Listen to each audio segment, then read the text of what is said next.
Hey, very pleasant good afternoon as we welcome you into another edition of the Lion Country Kia Goon and Ironhead show here at Quaker Steak and Lube. And yes, we're both on site battling through a drab, dreary, drizzly Thursday here in the Valley of Happiness.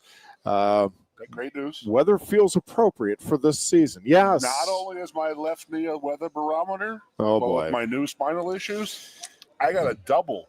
Oh, I have a good double heavens. barometer. There she is. That is How you that doing, is sweetheart? no good at all. I finally made one. You're on the air here, so you're coming in for the hug. Come on, come here, honey. How you doing, sweetheart? I'm so happy to see you too. Oh, come on now. This is my mom and dad had a camper down at Kearns Campground. Yep. And we how long? You doing? 30 years we've been going there. We talk about the Sunday tailgates all the time, so it's great. And she has come here 4 times to the show, and all 4 times she's betting. It's fantastic because every time I miss a show, I have to do it from home. She's actually here. Yep. It's like 3 times, and I'm like, holy crap, man. It has been a little uncanny, that ability. She senses when you're not going to be here same way like, your bones are sensing when we're going to get bad weather. Yeah, so my spine's telling me it's going to be a cold, wet, dreary day this morning, and it turned out to be a cold, wet, dreary day this morning, so unbelievable. There we have it. I'm more than the knee now, so. Well, we're on the air, so. Oh, that's me right there. Yeah, it's brutal. Yeah. Brutal getting around. Yeah. All right, Penn State, Ohio State, Saturday, Goon. Are you running into anybody that is like, no, we got this? Because I'm not. Got this? Yes. No, I don't. I'm like sit there this is about as pessimistic as I've ever seen a fan base going into a game. I don't mean they're pessimistic about the team or what they saw against Iowa or the rest of the season, but it's just like, yeah, if you're asking me the result, there are not many people that I've talked to that give them much of a chance of staying within a couple of touchdowns. And by the way, I'm with them, and I want to be like, man, all right, let's see this new offense. And again, maybe something happens here and we're just all stunned. That would be fantastic. Yeah. It starts up front, Goon, and I just don't think 2 weeks is enough time to change what, to the degree they would need to change what they do up front. I don't think it matters what your quarterback's doing. And by the way, it doesn't help that you have now a second-time starter as your quarterback going against that Ohio State defense. But when you look at that and you look at the overall matchup here for Penn State and Ohio State, I don't know. I just don't see much that goes in Penn State's favor. I've always went out there with the feeling that, hey, we got a chance to win this game. We're going to give it our all in this and that. And now it's like I don't have any kind of suspicion that we're going to go out and do that. Yeah. Now, I know our guys are going to play their butts off and play hard. I know Terry's going to have them up playing hard. But, I mean, it's number 1 in the country for a reason. Ohio State's loaded. So I'm going out there and I'm not really having any kind of expectations. So you never know. I told Terry, I said, shock the world, man. I would not be surprised if he wins one of these 2 the next weekends. And that's just me. And then, I also have some bad news. On my 24/7, Lions 24/7, my pick of the week. Yeah. For the first time ever, I picked against Penn State. Ever. Every now and then, you just got to go with your head. And I'm with you. It's not been often. It's not never for me, but it's not been often that going into a game, I just don't see the scenario where they actually walk away with the win. First of all, Ohio State is an extremely tough place to play. Even if you're rolling and they're having a relatively down year, which down years for them is maybe 10-2. But even when they're not on top of their game and you're rolling, there's something that happens there in the horseshoe. It is just a really difficult place to play. I'll tell you why it's difficult. Yep. I will tell you, because it actually is 2 different things. We went out there in 93 against Big Daddy Wilkinson and that team and all. Yep. They had the students were behind us, and it was ruckus. I mean, it was mayhem. It was pretty bad. As bad as you could expect, like West Virginia type bad. Yep. So by the time we went out there again, and I did not play there because they played 94, 95. They played at Penn State. So I didn't go back out there to 2005. I went out there in 2005. This is when they started doing this little bull crap. They had moved the fans away. They got all the pesky fans away from the teams, and they had people behind. Because remember, they lowered their field a little bit? Yep. And they got a little different type of crowd in that lower section there. So it wasn't so violent towards the team then, but coming on in and off the field, it's pretty bad. Well, what you hear, the stuff. Yeah. But it's just a pain in the you-know-what. And Bo Schembechler got so mad the first time they did this. So they do bomb-sniffing dogs. So when you get off the bus to go in the locker room in Ohio Stadium, you have to go through. You're pretty much going through. You're getting scanned. The dogs are smelling every piece of equipment coming off that bus. And you're just sitting there for 20 minutes, 25 minutes, half hour. You're just standing there. And it's just like that little stuff that you're not used to. You used to get off the bus, get in the locker room, change up, go walk the field, see what you're going to play on and that stuff like that. Make sure your cleats are right. But no, you're sitting out there for 25 minutes with the bomb-sniffing dog sniffing you and your bags like you're going to bring a bomb. But it is what it is. But I remember Bo was so mad at that before he had died that we were Michigan. We don't, we're not. We don't ever do that to a Michigan team. And typical Bo Schembechler. But on the field, it is loud. It is loud as you get. I mean, it's layered like ours, structured like ours, with the different sections on top of each other, and it just pounds back onto the field. Yeah, I also, let's start with they're always one of the best teams in the country, too. Like that, regardless of what's happening in the Daddy Wilkinson, right? Yes, regardless of what's happening in the stands and the noise factor and all of the other stuff, you're also playing a team that year in and year out is among the best in the country, certainly among the best in the Big Ten. So, that's not that's a great place for Ohio State to start as, hey, we have a team that no matter where we play, we feel like we should be winning no matter who we're going up against as well. So, we'll see how it all plays out. I will be very surprised if they win either of these next two. Yeah. Part of it is if they you're not going to root any different though. You're just not going to change your no. But if they lose the way I'm expecting them to lose on Saturday, where this is not a game that is in doubt in the fourth quarter, I'm just not sure. And again, I've mentioned I'm really curious to see what the Beaver Stadium crowd is like for that Indiana game. Yeah. Obviously, if Penn State shocks the world and beats Ohio State, that place is going to be raucous. Presuming that doesn't happen for a moment, I'm just not sure. I don't think they're going to be ready to turn against this team or Terry Smith. I know some think they are. I don't. Even if they fall behind early and even if it looks bad, they already got their scalp for the season. I don't think there's any sense in going after another, whether it's quarterback or coach at this point. But I have a feeling it could be a pretty indifferent, ambivalent crowd, which is just not something you're used to seeing at Beaver Stadium. Yeah, and we will show up for Terry and for this team. And we have a great fan base. I go back to what I tell you on the air. I mean, we have the 10% weirdo faction. This is crazy. And they're just like, all right, they're going to boo at anything. If they show anything, they're going to boo. So that's the faction that's the most vocal on social media. But as a Penn State letterman, as a Penn State student, as a Penn State alumni, I completely hope and I expect our fans to be very, very vocal next week and very, very positive towards Terry and this team. It's not their fault. I mean, they got rid of James for a reason, and it's not the kids' fault. Well, actually, you could argue it is exactly their fault. It is exactly their fault, yes. You could argue that they are specifically to blame.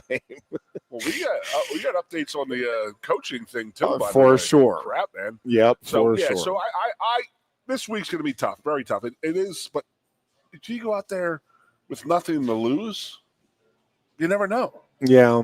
I mean, it's going to take a monumental effort. Terry, we have to have the ball bounce our way, and then Ohio State needs to not have it bounce their way. We need to catch a couple breaks during the game and capitalize on them. And if we can run the ball, Let's go. Yeah. Yeah, Easier said than done. And again, no matter what the offensive scheme, and I'm very intrigued by what the difference in scheme is for this game than what we've seen to this point. If you do not have an offensive line that is at the very least holding its own at the line of scrimmage, it doesn't matter. You can have the most creative, man, this is wild, nobody's ever going to see this coming, over 4 quarters. If your offensive line's getting manhandled, it does not matter.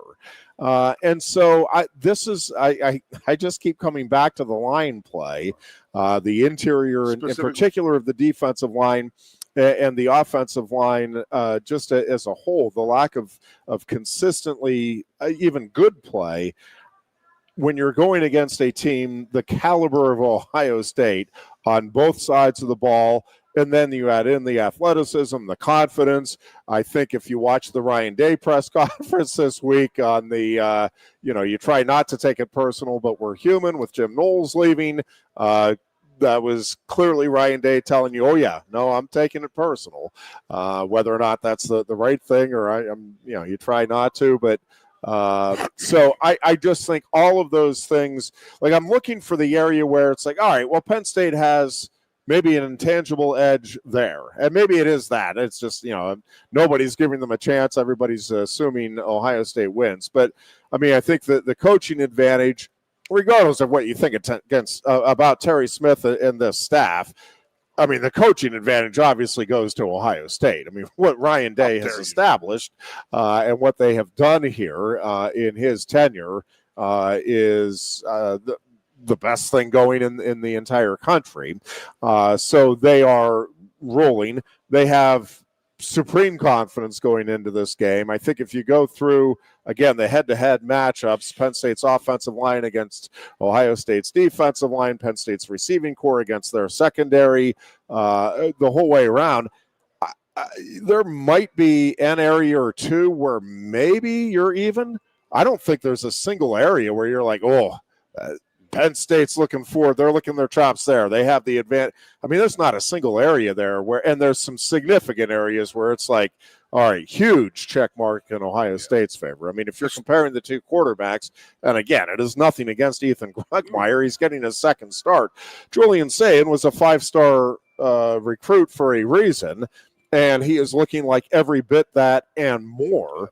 Again, if you've not been following the Buckeyes, this freshman is completing 80% of his passes.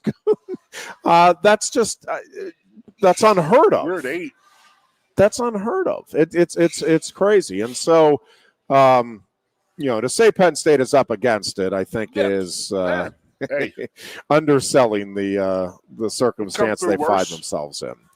And I just don't know how you go from that. If this does go, even if it's a relatively close game, and in my mind, Penn State keeping it within the point spread of 20.5 would be somewhat of an accomplishment.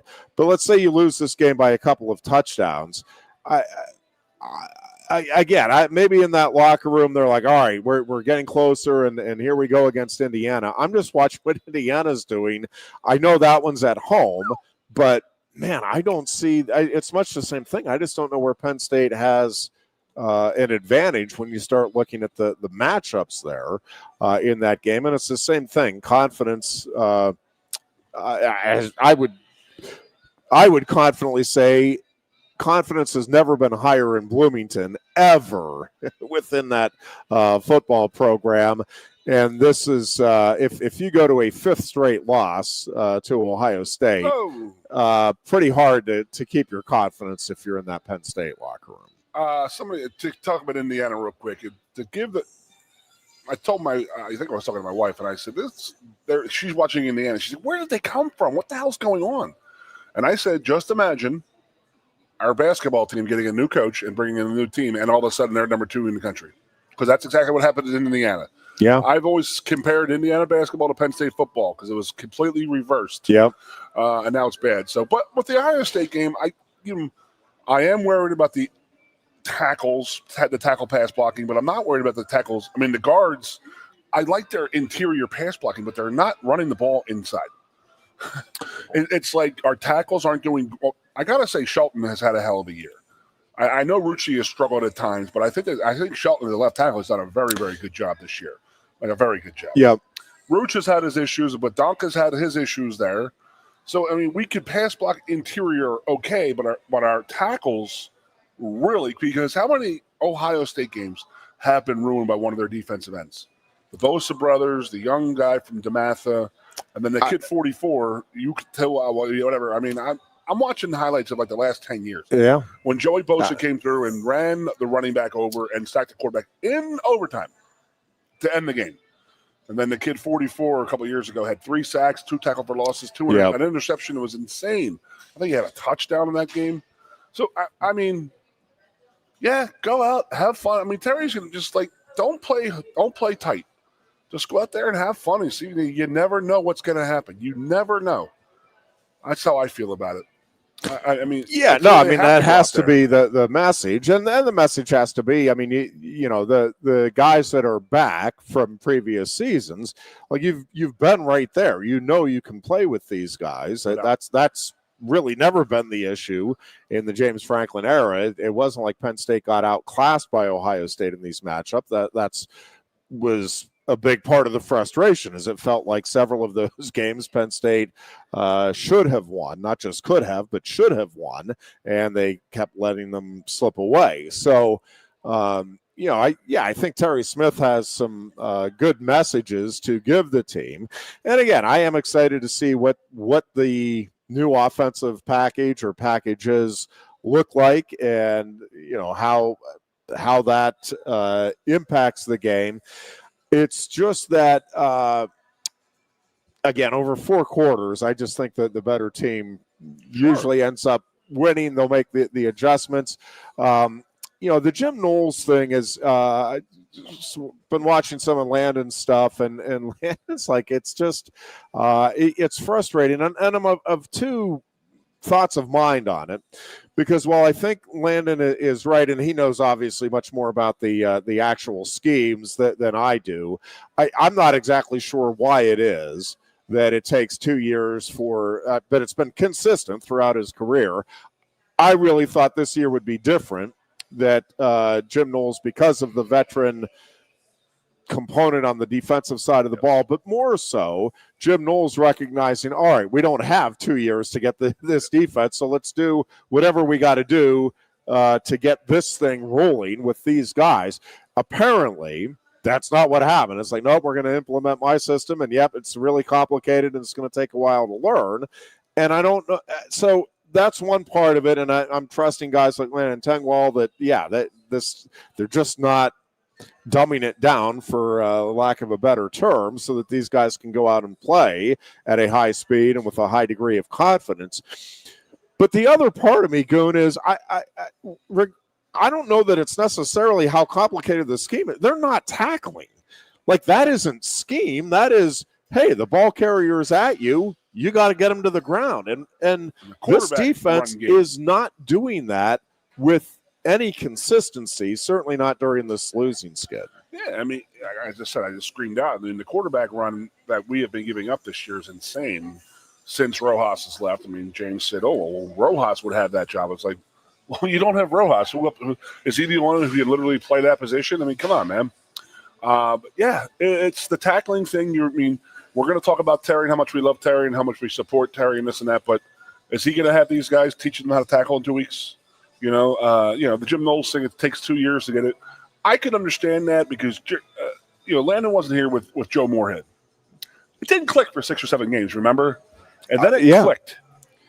And then it was damn good in 2016. Yep. So, I mean, Joe made his name on that season. So, it does take a while, specifically defensive. He runs a pretty complicated scheme from what being told. Yep. I'm listening to the same guy you are, and that's Tangwell. Yep. It is a difficult, scheme that he runs, but it's very aggressive. Can be very aggressive, but it can also make a lot of mistakes. So, but yes, scheme or no scheme, you still have to tackle. You still got to get to the quarterback, pressure the quarterback. You still got to tackle the ball. It's not going to be easy, not going to be fun, but we got to go out there and do the little things. I mean, I'm sure that Terry is going to talk about the old Joe Paul thing, take care of the little things, and the big things take care of themselves. I guarantee you he's hammering that home to those guys. hammering it home. The little things, it's the little things that caught up to the team the first 6 games of this year, 7 games of this year. The little things weren't being taken care of. And, they've had him for 3 weeks now, so very interested to see how these guys come out. I loved how they came out against Iowa, and I'm on record again, Ironhead. Iowa is better than people are giving them credit for.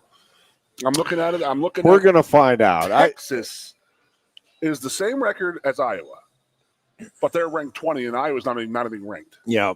Iowa lost to Indiana and Iowa State. Yep. We're going to see. And they were right there in that Indiana game. Yes, they were. By far they gave Indiana its best game. Wisconsin. Yep. And then a week later, Ohio State shellacked them, but not as much as Iowa did. Yeah. So Iowa had the week off. We are going to see Saturday. I'm sorry, 2 weeks from this week. They're off this week. Yep. So they got Oregon at home next Saturday. You are going to see what kind of team Iowa is. Yeah. That's just where I'm at. So, and I think that the way our kids came out and played against Iowa, it was amazing. They played for Terry. They played their tails off, and they worked, and they tried to mix it, and they had it. They just could not finish it. So they need that same kind of effort this week, and little things got to bounce their way. It's got to be a perfect game to be the number 1 team in the country.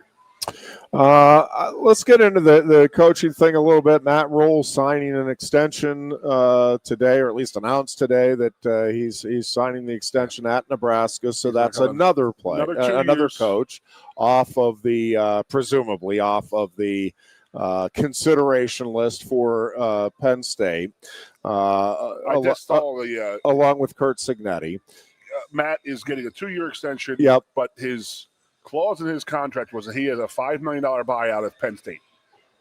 That's the way it was before. $5 million for Penn State buyout. Right. $50 for other schools. So Penn State had a little because he played here and all that stuff. Yep. They bumped that to 15 now, and they put 2 more years in his contract. So, yeah, if somebody said, well, they can still sign. It's just smoke and mirrors right now. I'm like, how many $1 million are you just going to throw around right now? That to me, Lord.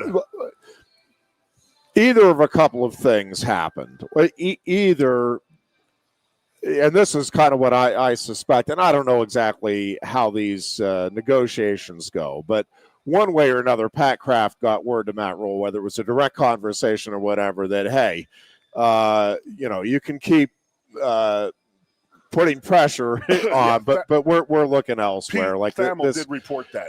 Yeah, Pete said that he said that it was secretly told Matt, like, hey, you're not the guy. But he didn't make that public, so Matt could use that to for leverage, bump his money and leverage. Yeah. So Pat, another guy got paid. Yeah. Everybody's getting paid on this. Why except us, Ironhead? Yeah. Well, same old story. I don't want a coach, but I want a buyout. I'm right there with you. Can we get that? Are they available out there? So I keep looking. I keep waiting Clear for it up out there, mine. Jeffrey. When you look at the or my Tylenol's kicking in. One of the two. My back's pretty good. When you look at the overall coaching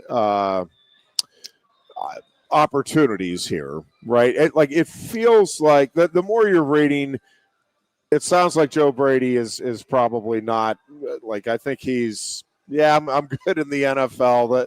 That all sounds fun and all, but I think I'm good not having to deal with all of this. I also think part of the Matt Rule situation, and maybe Pat Kraft is looking at this, is no matter who it is, they are going to be under the microscope. With Matt Rule, because of the relationship, I mean, I think initially everybody's like, wow, that relationship, that's going to almost cement the deal.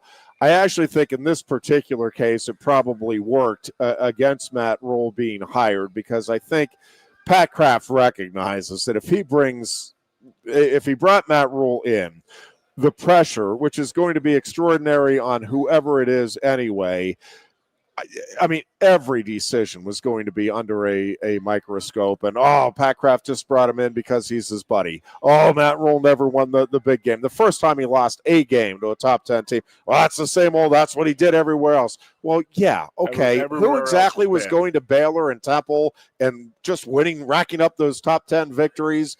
And again, Nebraska, if you looked at where they were when he came in, I think he has them on the right path. And, I had somebody ask me, do you think Matt Rule will get Nebraska to the point where it is contending, like going to the Final Four and winning or contending for a national title? And I'm like, well, I'm not going to sit here and guarantee it, but do I think that could happen? Absolutely. Like, I think Matt Rule is that good of a coach, and I think he has, with what they're doing out there. Now, I don't think it's going to be this year. I don't think it's going to be next year, but within the next few years, yeah, I could see that happening. And it will be somewhat amusing to see if that does happen. Oh, and it doesn't work out for whoever comes in here at Penn State. I can't believe Penn State let Matt Rule. That was the guy they needed all along. And again, you got to see how all of this stuff plays out, because and nobody knows right now. Again, I don't know how this is going to go the next few years at Nebraska for Matt Rule. And good for Matt, by the way. Matt got an extension of his contract that they know that they're going to keep him. Yep. You know what I mean? The thing with Matt is it's always been year 3. Temple and Baylor have been year 3 where they make their breakthrough. Is Nebraska going to have that breakthrough this year? I don't know, but they are sure as hell working towards that. I mean, he got a cupboard that was pretty damn empty when he went there. Yeah, and the Minnesota game was a huge setback this season, no question. But if they turn around and win the table, huge but if they do that, well, okay, it was a blip on the radar, and yeah, something you have to overcome. Again, you start looking through the big-time programs, and very few, if just go over a 3-year period, over the last 3 years, very few programs, including the ones that we would call elite, don't have a head-scratching loss on the resume, whether it's Ohio State, certainly Alabama, but Texas, Penn State now. So again, the Minnesota game, not good. Also, again, name me that there's not many, if any, programs that you can go a 3-year period and it's like, yep, they never had a game where you're not wondering what the heck happened there. That's kind of part of the sport right now. And so again, let's see how it finishes up for Nebraska this year and what happens moving forward. But I think we can safely take Matt Rule off the list of possibilities here for Penn State, along with Curt Cignetti. I guess you wouldn't completely cross him off. It sure sounds like Joe Brady is like, no, I'm good, thanks, but I'm good. So now I am perplexed. Yeah, as to where the hell we're going. Well, I think Brian Hartline is the hot name this week. I would not be upset with that. Nor would I.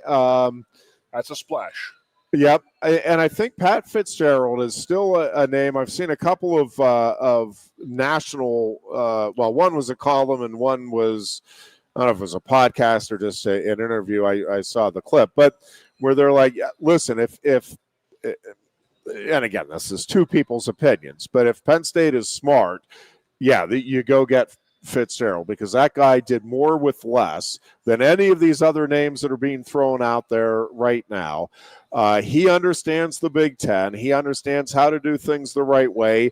He understands what a scandal can do to the reputation of an individual or a institution, and an unfair scandal at that. No, he got paid for it. And so, that's a name. I'm wondering that's perplexing how that would. I think it would go over well with a segment of the fan base.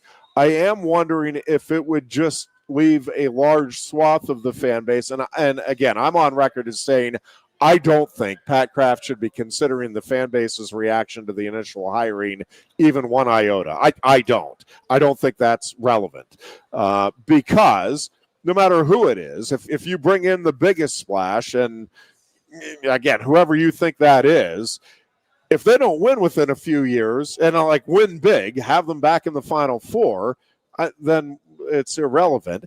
And if you bring in somebody that the initial reaction is, oh, no, and that person wins and has you in the Final Four in 2 years and winning a national title, then nobody cares. So the reaction in the fan base, again, to me, not even a remote consideration here for Pat Kraft. It is, do I have the guy that I think is going to pull this thing in the direction I think it needs pulled, where we are on the same page of the resources needed, how we go about it, and I think this guy can get a national title here within, I'm going to say a 3-year window, but 3 to 5 year window. I am 1,100,000%, 1,000 gazillion, whatever behind Pat Kraft. I mean, wherever he goes with this, he's going to do his due diligence. He's not going to go out there and just get a splashy hire to get a splashy hire. Pat is about winning, and winning national titles is what he wants. He wants every sport competing for national titles every year, and he's going to go out and get the guy who he thinks can do that. Now, we're going to have backlash. You're going to have a lot of guys leaving. If the rumors are true that James is going to Virginia Tech, he'll bring guys to Vol Tech. But sure. I do want to talk about that a little bit, and that is like, there's always the rumor that his wife didn't like it in State College. Well, she's not going to like Blacksburg.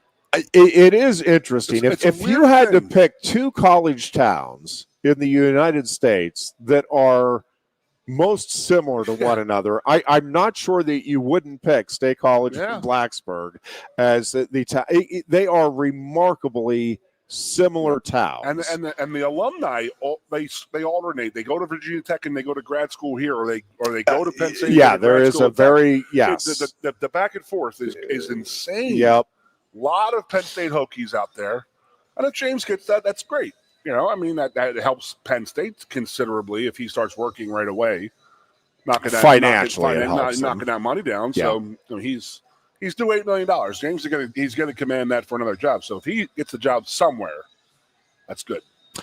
Yeah, and the at least initial reports / rumors are that it would be upwards of $10 million. I saw $11 million being floated around as the figure. They're throwing their hat in that ring right there for Franklin, which I think is a great move for James. I don't think he should go to the SEC. I think he could dominate. But it does beg the question, Goon, because this is not something we've really talked much about, and maybe we're at the point where fans are, I don't care, throw whatever it is. What is Penn State going to be throwing at this next coach? I mean, it's got to be $12 million a year plus, right? $400,000. You want to take it or leave it. Bottom line. I mean, I saw somebody who said, "Let's change the coaching game up. Let's pay them a base salary of $1 million, and each win you get $500,000. You go to the playoffs, you get $1 million. You go to the Final Four, you get another $1 million. You win the title, you get $20. I mean, it's like, I'm on board with that a little bit, but I mean, that's not what people have done in the past, and it's not what's going to happen now because agents are involved, and they're never going to change the way that they do business. And that's what scares me, is that these agents are the ones that are making money. Well, no, and Goon, the people that run college football, they're more concerned. They want to make sure they would provide the incentive only if you were making sure your kids were graduating, Goon. That's what this is about. Graduation or athletes in academics? Shirts? No. That's another thing that Pat Fitzgerald brings to the table, by the way. No longer relevant in college athletics. Pat does bring that to the table, being a Northwestern guy.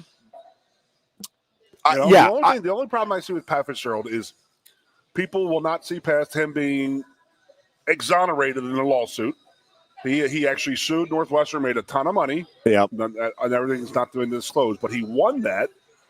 But what's his ties to this area recruiting-wise? I know he was a graduate assistant at Maryland under Ron Vanderlinden, but that's about it. That's about as east as he got. Yeah, I think I think you and I see this a little differently, and I could very well be wrong.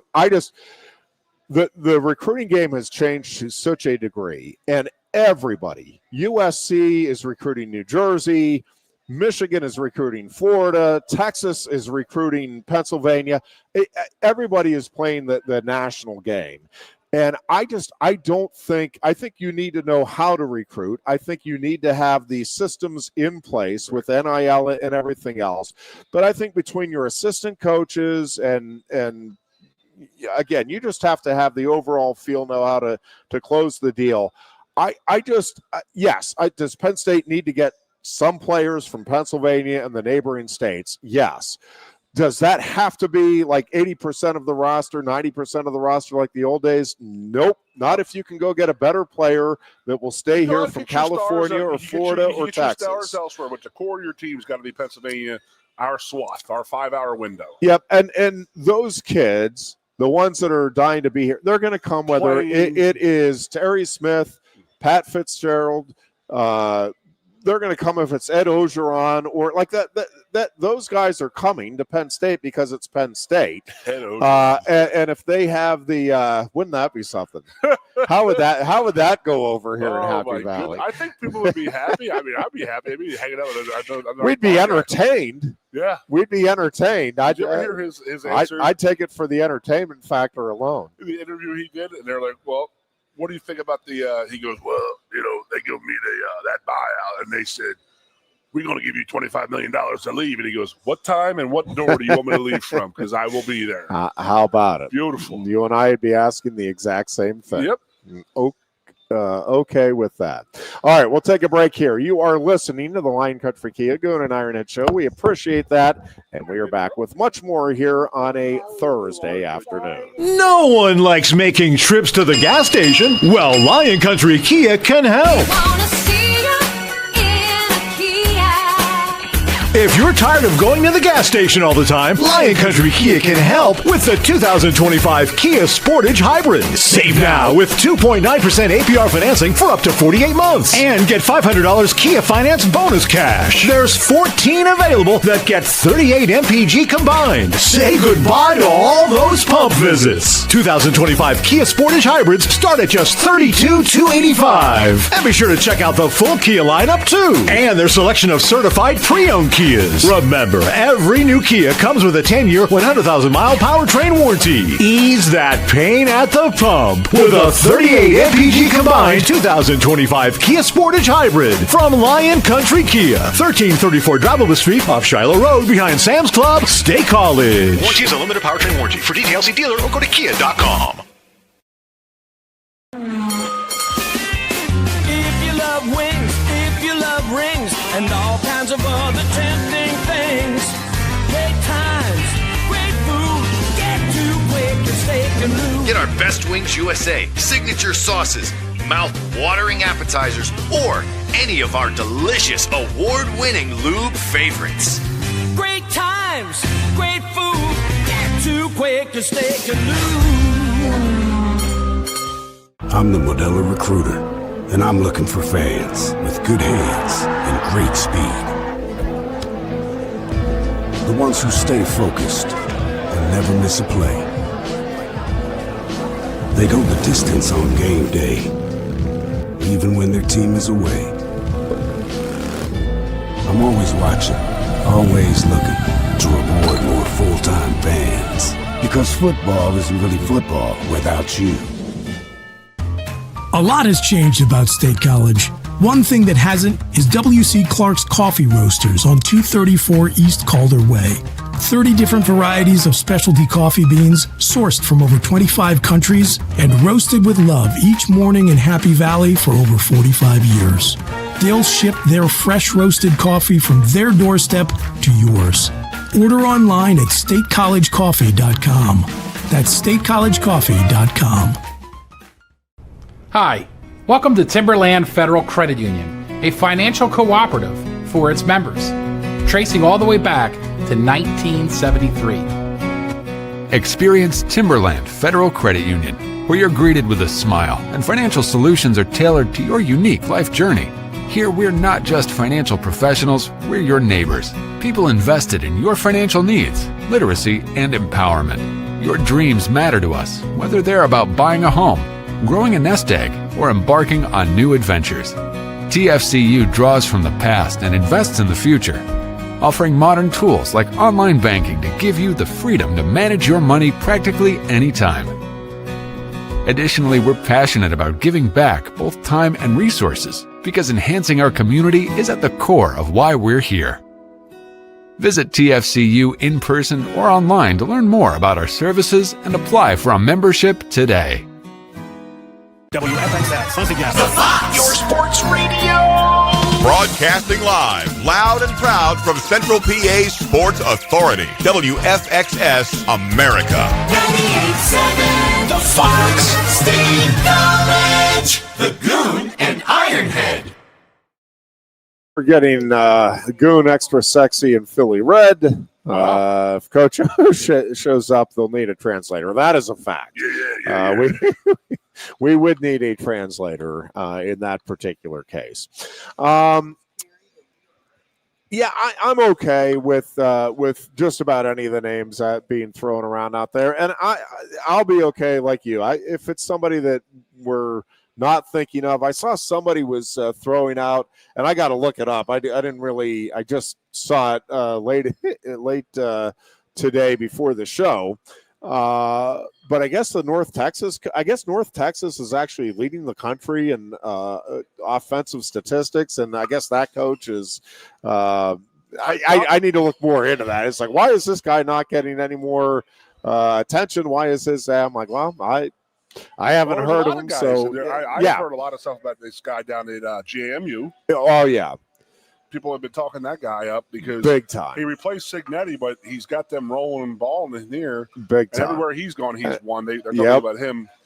My buddy Silverfield at Memphis, he had a bad loss. I mean, we talked about that weekend that Matt lost to Minnesota. Yep. Minnesota was a 24-point. Memphis was a 24-point favorite over UAB. Yep. And lost straight up. But how about the rebound?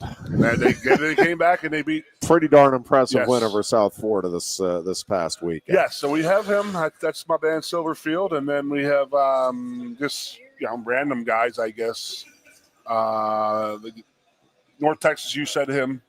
The names are always just running. They're all running together. So, do you? Morris, I think is the last name, but Eli, Drinkwitz. You get Stein out of the Oregon. Are we going to go offense? Are we going to go defense? I don't know. I mean, honest to God, I've been thrown for a loop with the rule thing. Yeah. My personal deep down opinion was that this is a huge hire for Pat. Huge. And I just thought that he would go with his best friend if he was going to put, you're in charge. Like, my wife and children and their futures are based on this hire. And so that's why I thought Pat would look at it.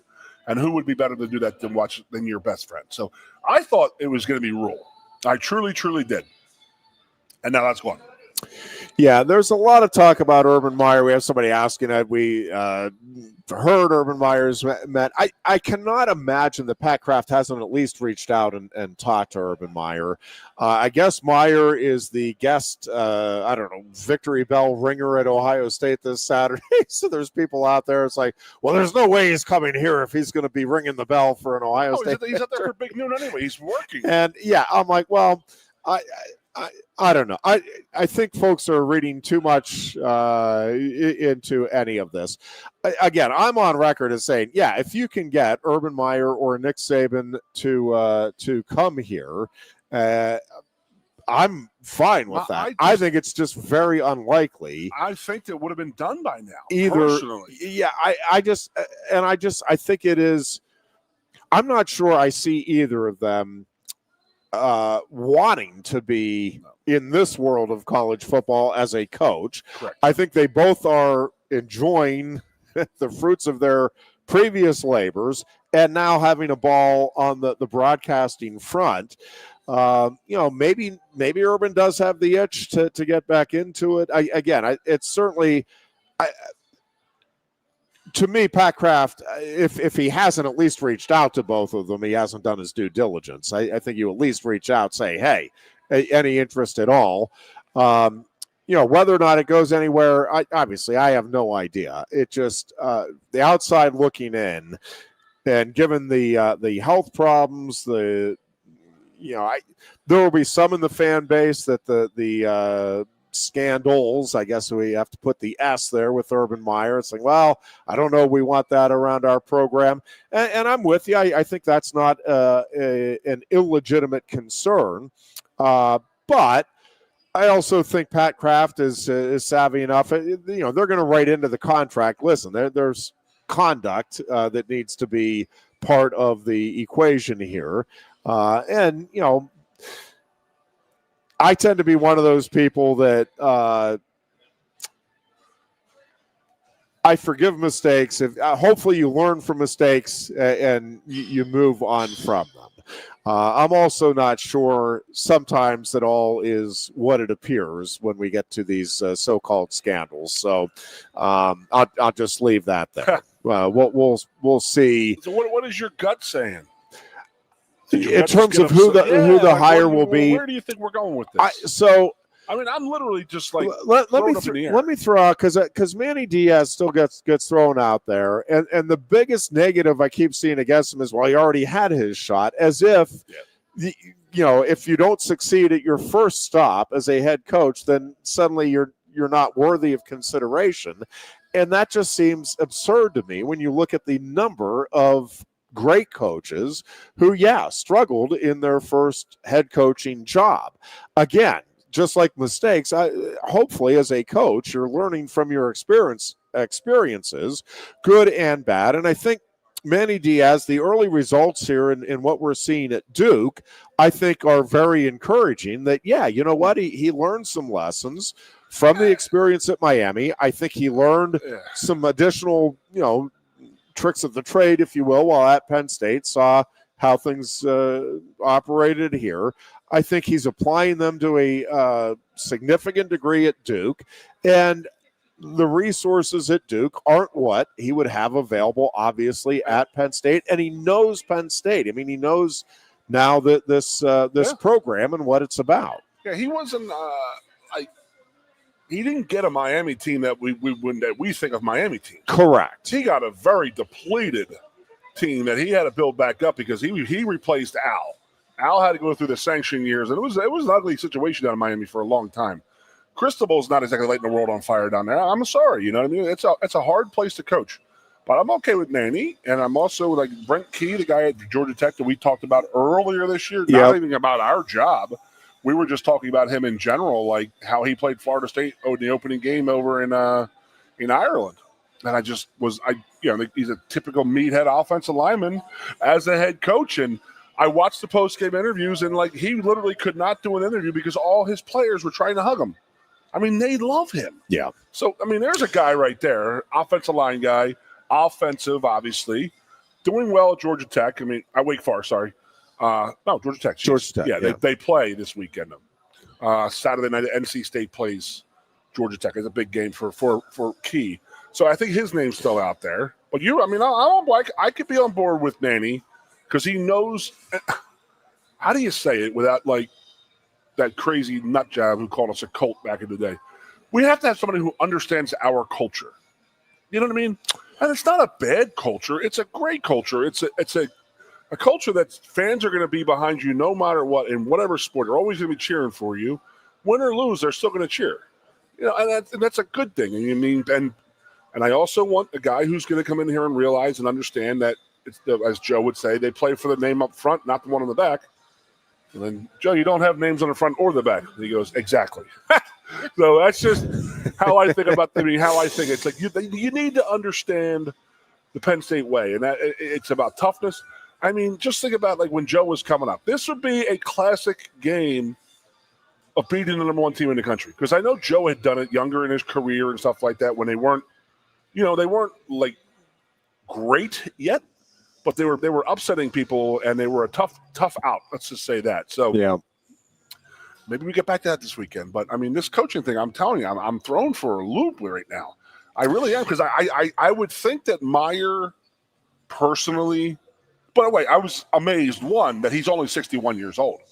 I thought he was much older than that. No. So he's 61. Kurt Cignetti's 64. Yeah. So let's put that in perspective with that. And then I think that the coach, if it was somebody who's not coaching and it was Urban, I think that Urban would be in here trying to retain these recruits because we're actively getting recruited against by everybody and we don't even have our coach yet. So we just need to watch out for that. Yeah, although, again, I don't know what all is involved in the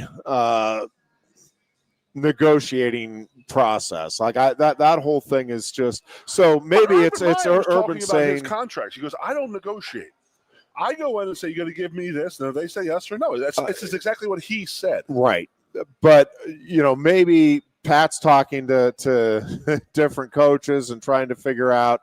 And listen, again, part of this has to be, from Pat Kraft's perspective, that I need to hear your vision, your plan for implementing your vision with our program, and if that lines up, and I feel like we can align with what you want to do, and that's from and I think the discussion it just needs to be an honest one. It can be either way. That hey, you need to let me bring in my entire staff, and I know what I want with my guys, and there's no promises of anything staff wise, but these are the guys that I'm going to bring in, or hey, yep, I can work with you here because I want a Terry Smith, or I want specific name here or there involved. But I think it's all right. What is the vision, and how are you going about implementing? Again, the GM talk that we've had. How are the strength training? Are you happy with what you're seeing here? Does it need to be a complete overhaul? Does all of these things have to be discussed, and you, Pat Kraft, have to be very comfortable and very confident. All right, yep, we can do everything you're saying. We're on the same page, and here we go.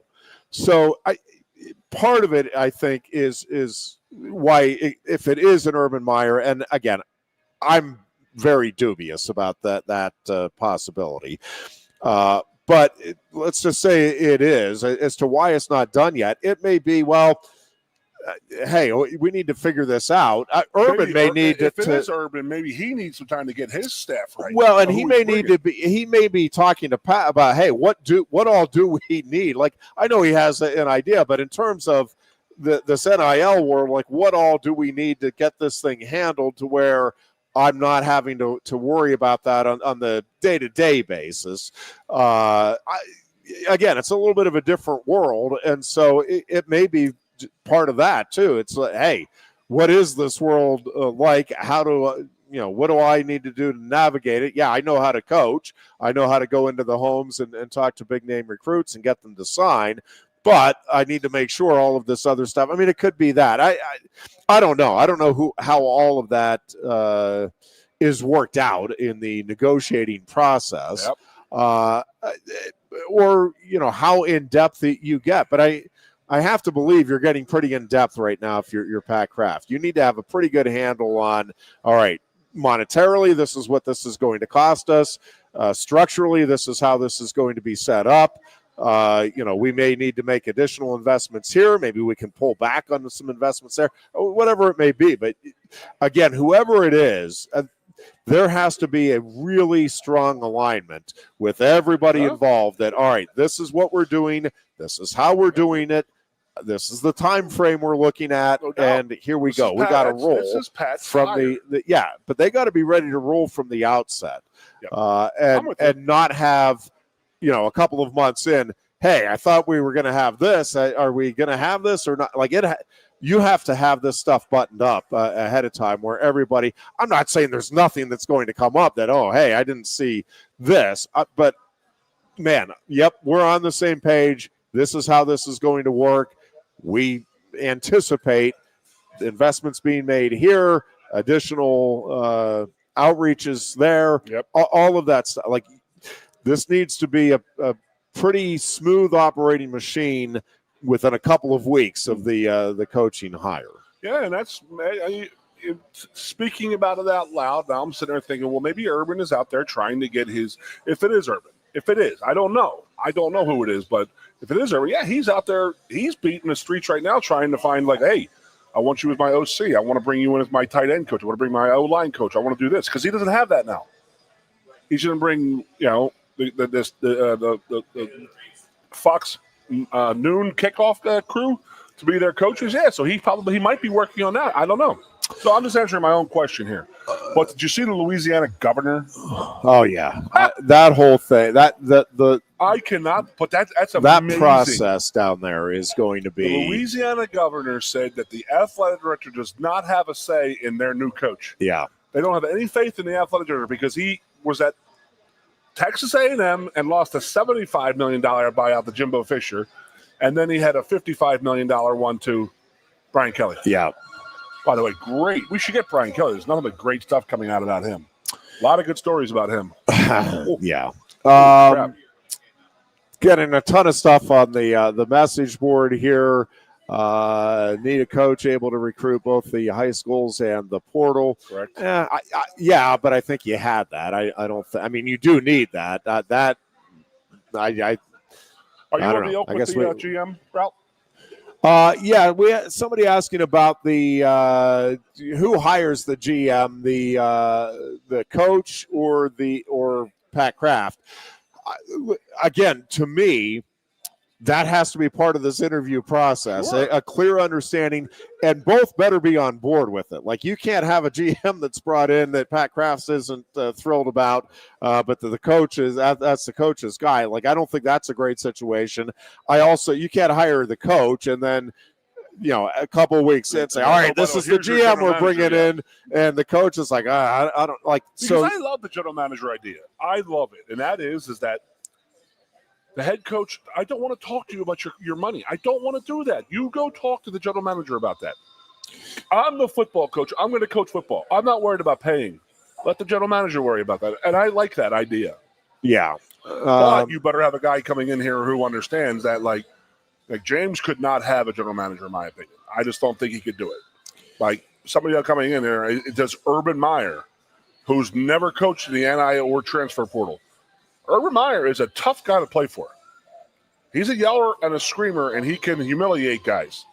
And it's pretty easy for these guys to jump in that transfer portal. And this generation of kids, the word is that they do not like getting talked to like that. So is Urban going to change that facet of his coaching? I mean, so much going into this. So much. Yeah, we're getting into some discussions on whether or not the program was in trouble when Franklin took over. Bill O'Brien did a great job, but the idea that thing was stable and ready to roll, I think is I don't think you're accurately recalling history there. By the way, I'll give a quick plug. If you've not been following the Sandusky story lately, John Ziegler will join us on our morning show tomorrow at 9 o'clock on Let's Talk on Sports Radio 98.7 The Fox. He did a very good, very worthwhile, if you're interested in the truth about the Sandusky case. Spoiler alert, he's innocent. He did an amazing interview with Ryan Rittmeyer's wife, or former wife, and we'll talk with John about that on tomorrow morning's program. So, yeah, the Sandusky saga continues, just mishandled in a number of different ways at the time. But we'll have that discussion tomorrow. But, yeah, the Sandusky, and then people are pointing out, even 15 years later, there's still, anytime you mention Penn State on a message board or something like that, you get the Sandusky scandal being brought up. And, yeah, that is part of the problem of the way Penn State handled or mishandled that initial entire situation.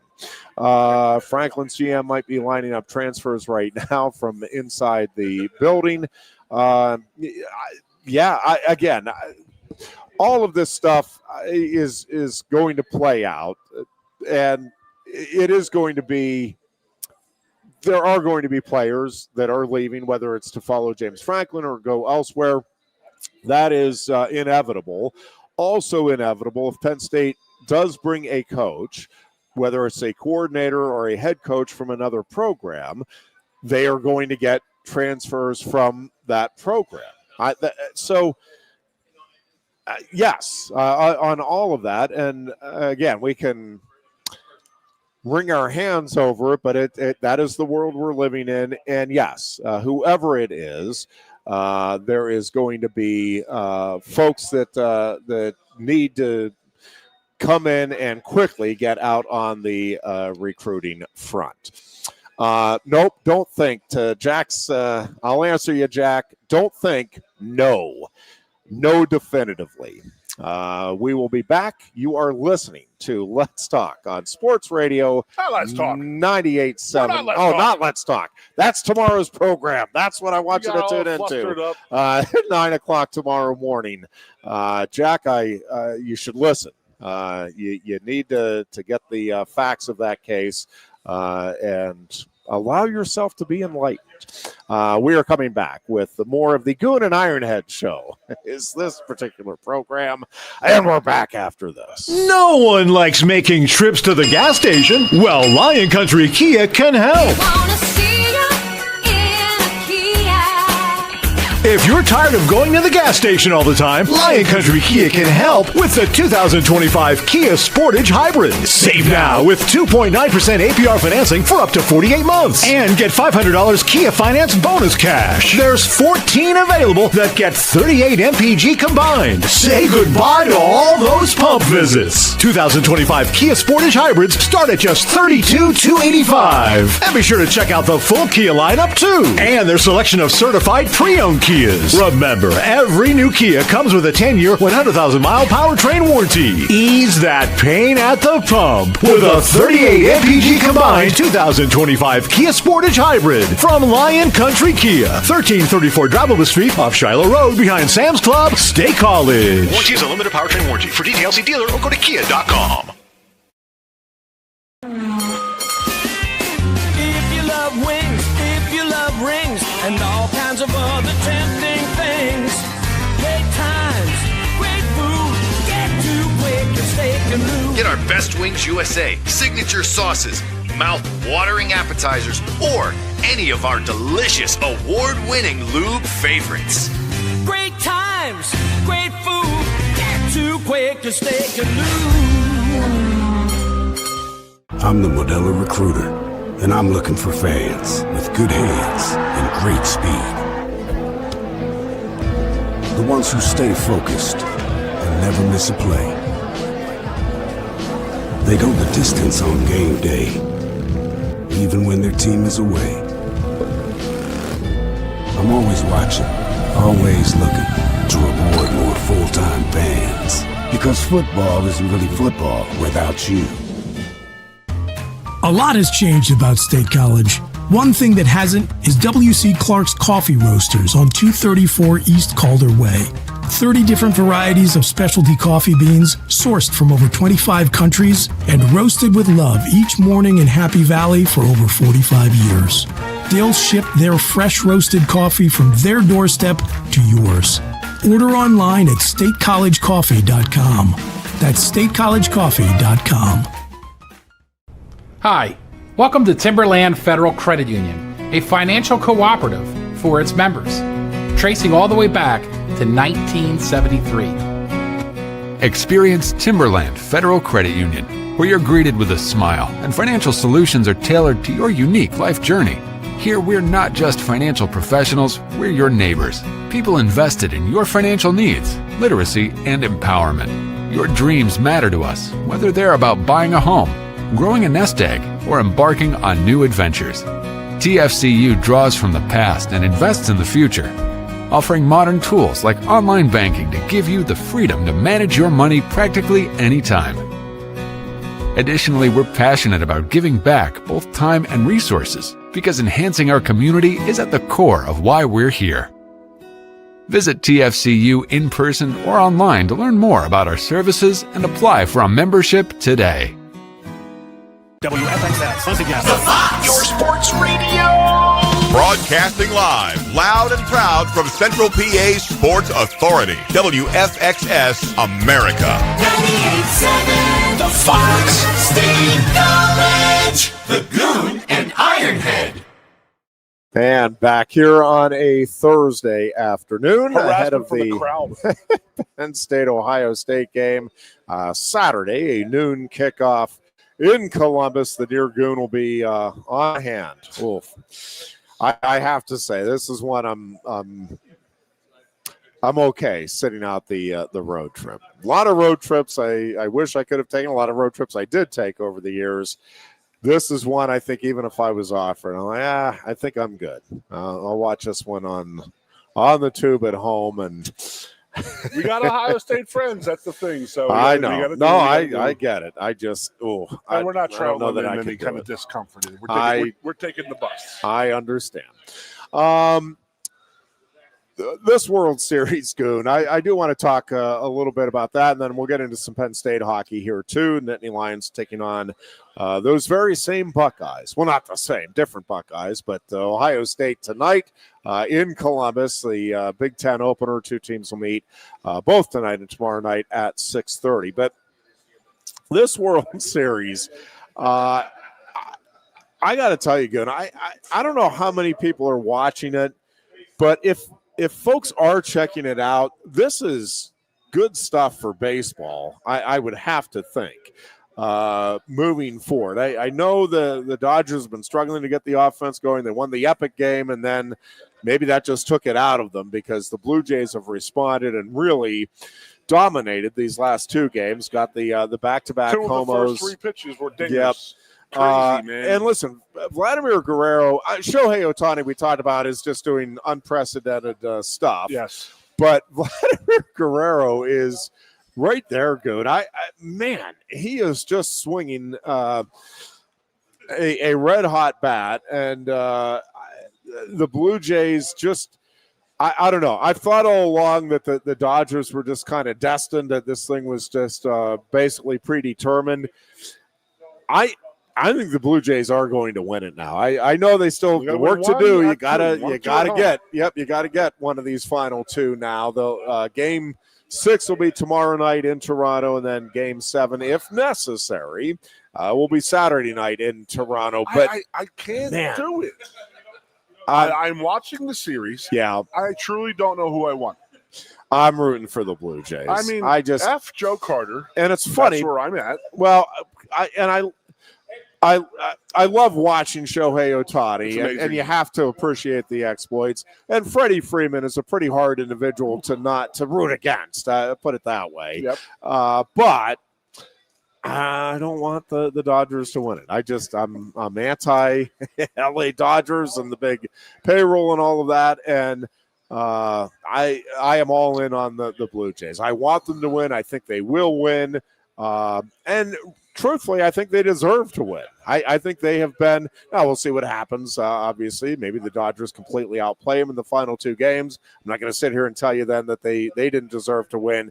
But right now, it feels like the Blue Jays are the more deserving championship team. And I think they've earned this 3-2 series lead, and I think they're going to earn the World Series victory, the World Championship. I know we'll get into it, but you know what it's about: hot hitting and pitching. In the World Series. And what's the kid name? LaSavage? We could talk about Ohtani all day here and the exploits of what he's doing, but what that kid did is unfreaking believable. Truly. He started off in single A ball. He pitched in 6 different leagues this year. Yep. And he pitched 5 games at least in each. That's single A ball. So he was literally one step away from being a state college spike. Yep. And now he's literally right now probably the World Series MVP. At the moment, it's him or Guerrero. Yeah, it's him or Guerrero. Insane to absolutely think about that where this guy came from, and it's great. It's awesome. It is. But I cannot get over the Ohtani thing. Just going out and hitting bombs, hitting dingers, and then you know what? I'm on the mound tomorrow night. Give me the ball. He's going to pitch up in Toronto, right? Yeah. What this series is providing. Superstars. It is providing great storylines. It is providing memories that will be talked about for ages to come. To me, this series has had a little bit of everything to promote the sport. Again, my question, I haven't really looked at the ratings. I don't know how many people are watching baseball. Again, when we were kids, baseball was right there with football. Those were the two monster sports that everybody followed. Now it's more football and the NBA, and I have just completely lost interest. I don't in the know anybody NBA. who watches the NBA right now. Well, in this area, but nationally and internationally, you look at the numbers. Viewers. Yes.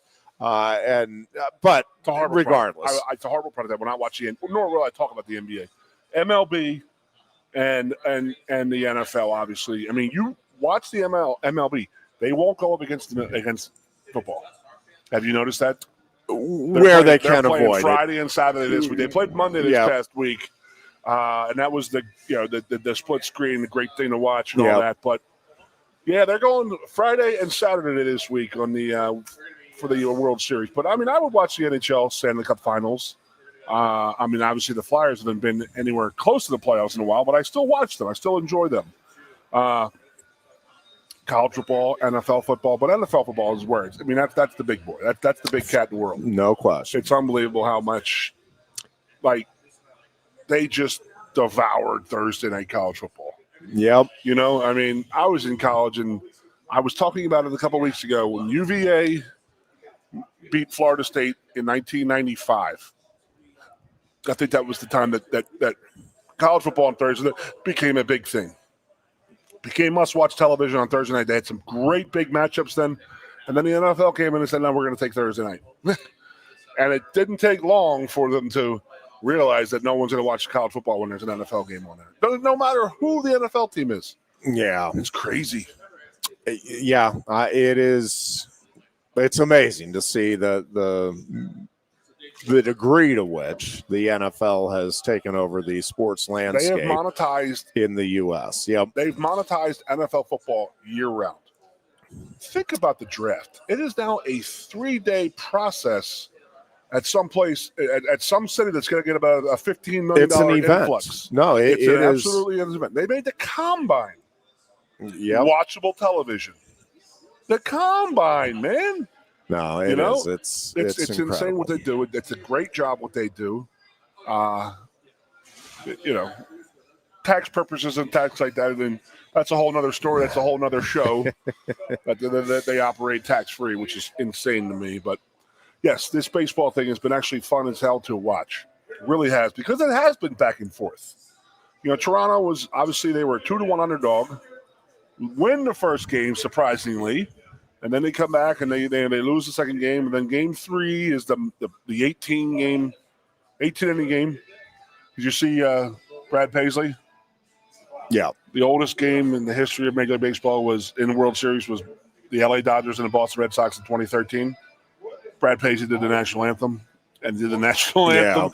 The next time it was 18 innings. So I don't think he's going to get phone calls to do any kind of national anthems anytime soon. I don't know. They're both remarkable games. Yeah. And again, it was an epic game and great win for the Dodgers, but it will be a footnote in that series if the Blue Jays do go on and win it. And again, Toronto now up 3-2 and hosting game 6 tomorrow night, and if necessary, game 7 on Saturday night. Go get them, Blue Jays. I'm all in on the Blue Jays camp. F. Joe Carter. Penn State hockey. Goon. Well, can we talk about Penguins hockey first? No, we'll get to that. You sure? Yeah, because they were sure. The only way they wanted to give the Flyers a chance, so they have the Penguins play on Monday night, and then they have to go all the way across the state the following night. And even with that, where they designed the contest to give Philadelphia a victory, the Penguins still get their point, force the shootout. Just a valiant effort by the beleaguered Penguins, who are back in action tonight against the Wild. Just we've not seen anything. That's the type of inspirational story. It was like Buster Douglas taking down Mike Tyson. I was sitting there watching that game, and I'm like, wow. I can't wait to send a text out. I can't believe Sidney Crosby did not score against the Flyers, because the man makes a living burying the Philadelphia Flyers. There's one thing that Mario Lemieux taught that kid when he was living in his basement, and that is a hate for the Philadelphia Flyers. A hate. It's not a hate. It's we're good people. We're good people, Jeff. Yeah. I had the text all ready to go. I had a buddy who sent the text, not about Crosby, just, it's a good night for the good guys. And, they meant the bad guys, the Flyers. And they actually sent it out. And then I get the text about a minute later. It's like, never mind. Yep. And I saw that Rick Tockett's post-game interview, which was awesome. They're talking about some rough stuff that went on there, and he's like, yes. But did you see it? It was pack mentality. One fought, they all fought. Yeah. He goes, a pack will survive. Individuals won't True survive. enough. He went the whole like animal thing, and it's like, and he's like, I don't want to be like, I don't want to be like, professor of philosophy here, but I love Tockett. He's the best. I love Rick Tockett, and I'm so happy he's coaching the Flyers. Yeah, understandably so.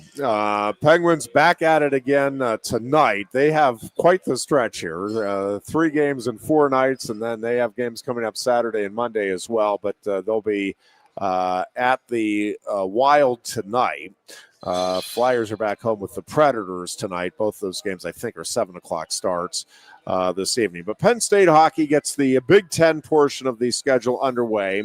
It is a brand new season, in essence. And I think what we've seen through the first 8 games, Goon, because I've had some people say, yeah, this is reminding me of Penn State football, those first 3 non-conference games. Like they're falling behind against inferior competition. A couple of things about that. One is, did you see what Penn State hockey did last year after a 0-9 disastrous start to the overall season and the conference season?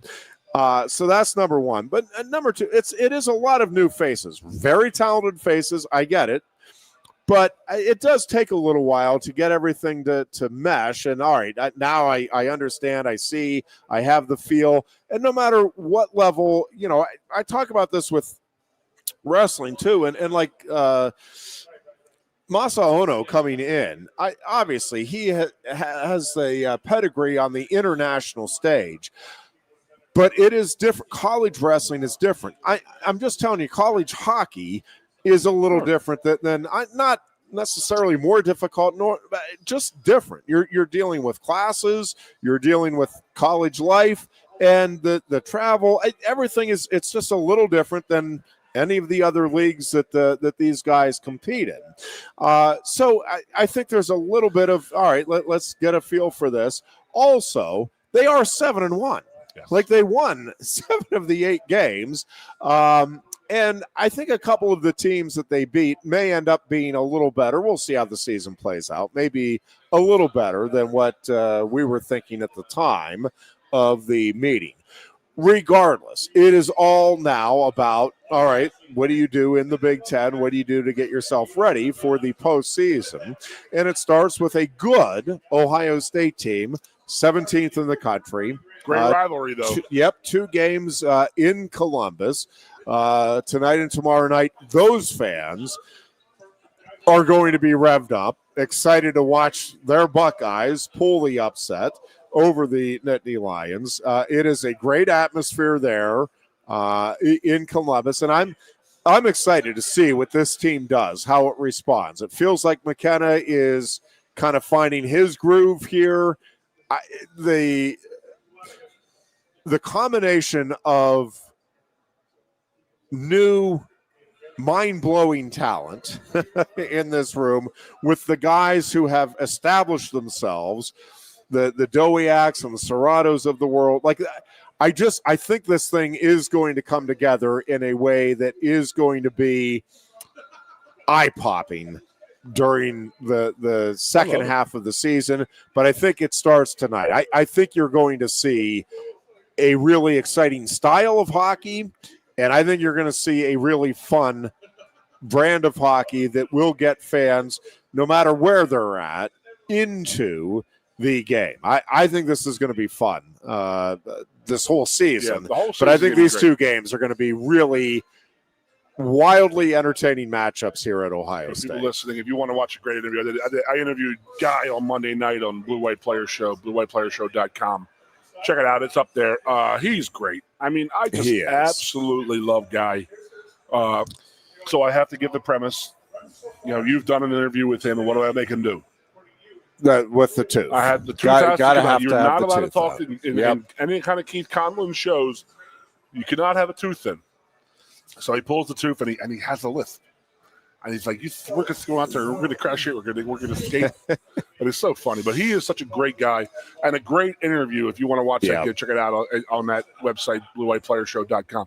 But I love talking to him because, hockey has changed.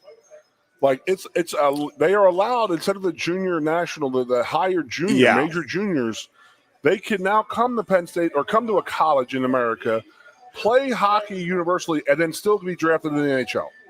And a lot of these guys are doing it. And it's like, if we become the place where it's like I told remember last year, I said, because he's had guys in the past few years that are coming down here and playing, and he wasn't overworking them. They weren't getting hurt. They weren't doing this. They were having a good time. They were playing good hockey, and they got better. So you watch, man. I mean, I just think the Penn State hockey can just keep exploding. And the McKenna kid, guy, I said it, and he was like, you're exactly right. So I remember I was a little kid. I knew some older guys that were big hockey players, big hockey guys. And they just said that the game is different to a guy like Gretzky and a guy like Lemieux, where they just see everything 3 moves ahead than everybody else. And it's just like and then even his Jared, the defenseman on the team, who was on Jared Crespo was on the show, he talked about it. And he goes, he's 17. He goes, I'm 23. Guy Godowski's son's 23 years old. He goes, we're men. Like, the difference between a 17 and a 23-year-old strength-wise. And they say McKenna is so fast, and he's so far, ahead in his production and thinking of, okay, where's he going to go? I'm going to do this. What's this guy going to do? What's that guy going to do? And where are we going with this? Where he has it, he goes, he has it. And that's a big thing with hockey, and that's the instincts to see 2 or 3 moves ahead, and you're going to realize that defense is going to go there, so this guy's going to stop down. He was talking about he was behind the net. Well, Gretzky, he talked about Gretzky being behind the net. And he said, he knew that the defenseman was going to, like Paul Coffey, was going to drop down into the slot. And then he said that Gretzky knew that if the defenseman jumped off of this guy in front of Kenny Anderson, Gary Carey, one of those guys, and tries to stop that defenseman, he's going to pass in front of the net. He just knew it. He just knew, he could tell. And he says that McKenna has that it. And I'm like, holy crap, man. And it's here at Penn State. And I absolutely love it. I mean, I love watching that kid play. I love watching this team play. It's a very offensive brand of hockey, but they're playing pretty good defense now, too. Yeah, they are. And I think not to get too far ahead again, I'm excited about these games tonight and tomorrow night. The Beaver Stadium game is going to be wild, not just because it's Beaver Stadium, but those 2 teams, Michigan State and Penn State, might be 2 of the best teams in a long, long time, maybe ever, in college hockey. I know we're getting a little ahead of ourselves. A lot of things need to play out. Sparty's one in the country right now. But I'm telling you, both of those teams are loaded this season. And both have some players that we've just not seen that caliber of player at the collegiate level in history, as you said, because of the payment now at the college level. It's like, oh, yeah, junior hockey, maybe I can go to Penn State and get every bit the level of play and get more money in the bank and all of that. So I think those games are just going to be wild, those Penn State, Michigan State games, and including the one in Beaver Stadium. But I think these games tonight and tomorrow night, again, are just going to be, I think they're important for Penn State to kind of try to set the tone here for the Big Ten portion of the schedule. And again, you are getting Ohio State's best shot and then some. Like they are going to be as amped up as you can get. Both the fans, the players. I mean, this is going to be a big time hockey game. Yeah, Value City Arena's special stuff. So we'll see. I very excited to see how Penn State starts here and kind of, again, how the rest of the season unfolds. But I think they have put in the building blocks on which they will now – they have the foundation built, and now they will go out and kind of, I think, just keep getting better week after week. And again, they're good now. I mean, it's not like they're going to be coming from nowhere. They're very good right now. They're ranked fourth in the country, and I think that's about the right spot for them at the moment. That's his it's sort of his MO, and that is that come tournament time. Yeah. Much like Kale, his guys are banging it at full steam. They're locked in and loaded going into Big Ten tournament play and then the Nationals. So we're already at 4 in the country right now. And like I said, guys notorious for having teams ready late in the year, so they improve, and they're maxed out by the time playoffs come in. They're already 4 in the country, so it's great of what's going to happen here. So speaking of the outdoor game, Guy said, he goes, I've been here 12 years. He got here before the scandal and stuff like that. So he was the hockey coach. We didn't have a hockey team yet. So he had already signed the coach, and he was building it. So, and he talks about, he goes, the one question that I got more than any ever went to the Frozen Four last year. And the only question, the biggest question he gets every time he teases anybody, when's an outdoor hockey game? When are the Flyers playing the Penguins outside? When are we playing outside? He goes, I have literally been answering that question since 2011. And he goes, I am just so happy it's going down right now. Yeah. Because it's going to be one of those events that are like, whoa, it's going to be absolutely amazing.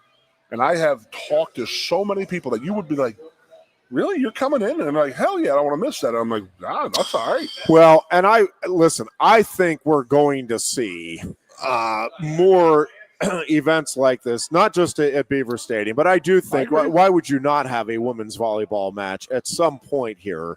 Now, maybe you wait until the stadium gets completed. A wrestling match for sure.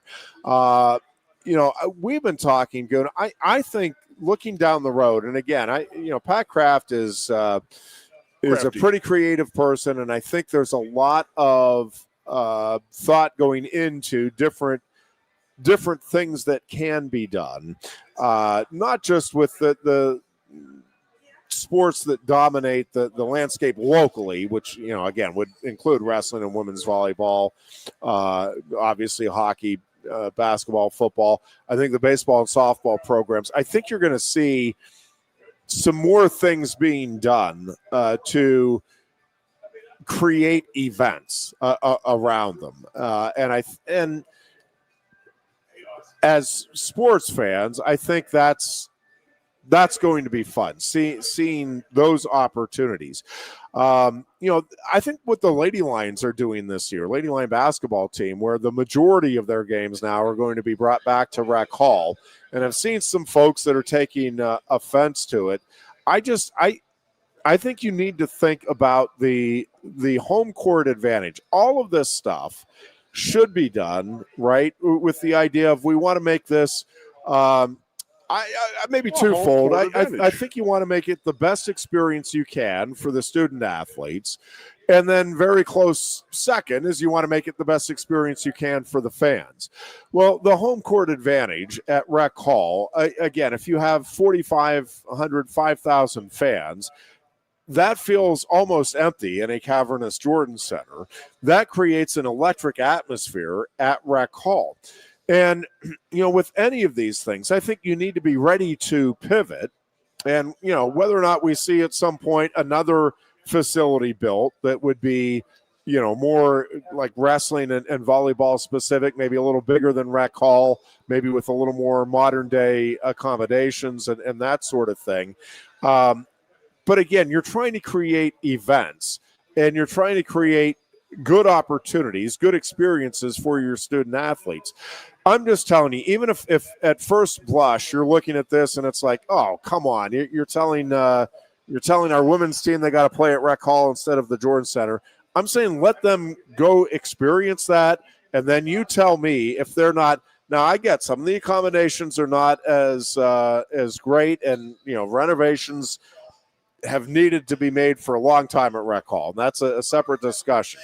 But that on-court experience, I am telling you, is going to be much better for that team at Rec Hall this season than it was at the Jordan Center. If you get this thing back to where, hey, now the Lady Lions are competing for Big Ten titles and they're always in the NCAA tournament. Now we're getting requests for 10,000, 11,000 tickets a game. Okay, well then you can move it back to the Jordan Center. Nobody's saying this is permanent. You must never. Are you saying that women's basketball fans are complaining because they're going to Rec Hall rather than playing Bryce Short women's basketball? There are, yeah, for sure. Why? Because of the amenities?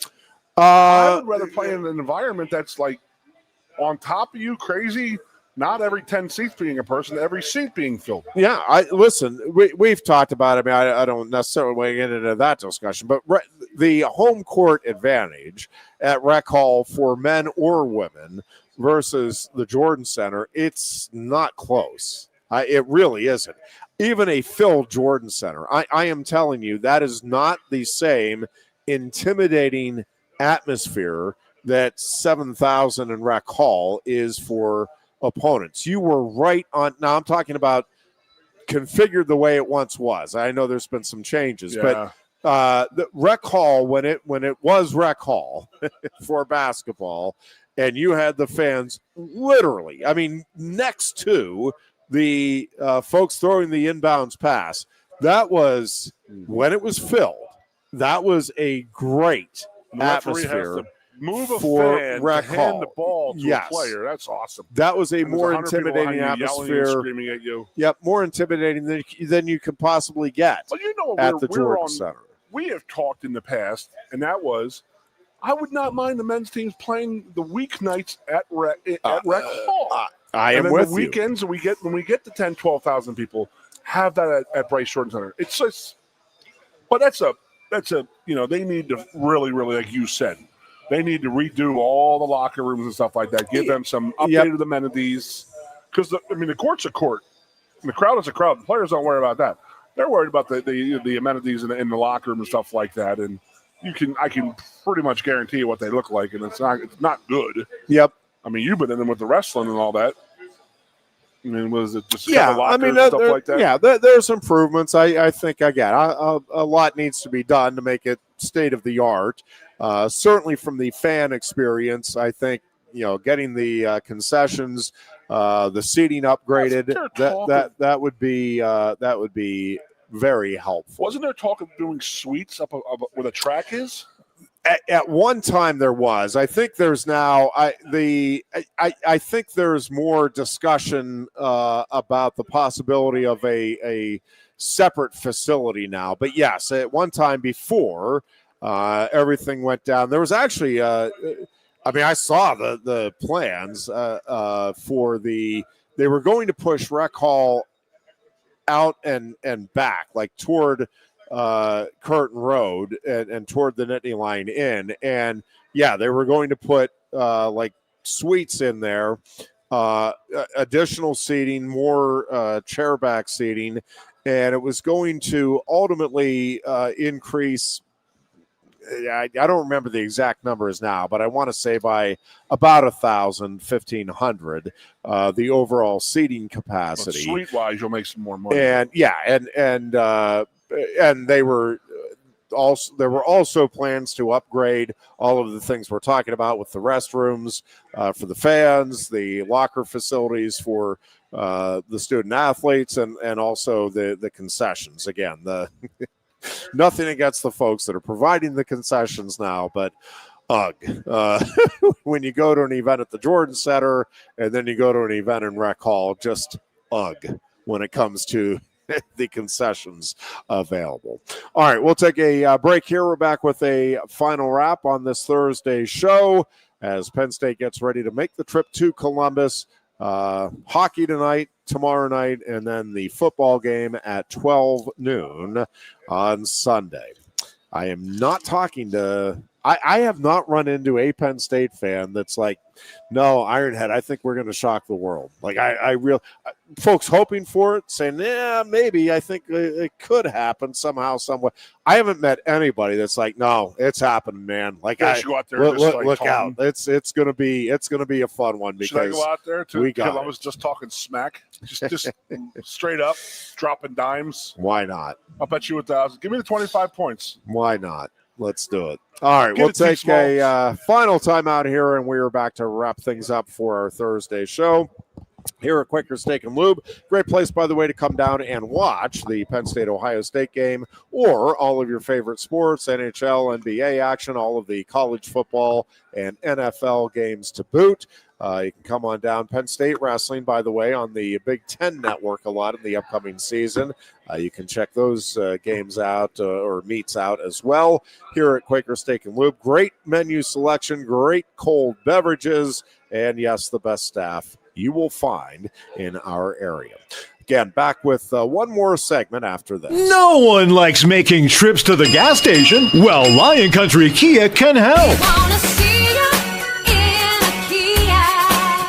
If you're tired of going to the gas station all the time, Lion Country Kia can help with the 2025 Kia Sportage Hybrid. Save now with 2.9% APR financing for up to 48 months. And get $500 Kia Finance bonus cash. There's 14 available that get 38 MPG combined. Say goodbye to all those pump visits. 2025 Kia Sportage Hybrids start at just $32,285. And be sure to check out the full Kia lineup too. And their selection of certified pre-owned Kias. Remember, every new Kia comes with a 10-year, 100,000-mile powertrain warranty. Ease that pain at the pump with a 38 MPG combined 2025 Kia Sportage Hybrid from Lion Country Kia, 1334 Drivable Street off Shiloh Road behind Sam's Club, State College. Warranty is a limited powertrain warranty. For details, see dealer or go to kia.com.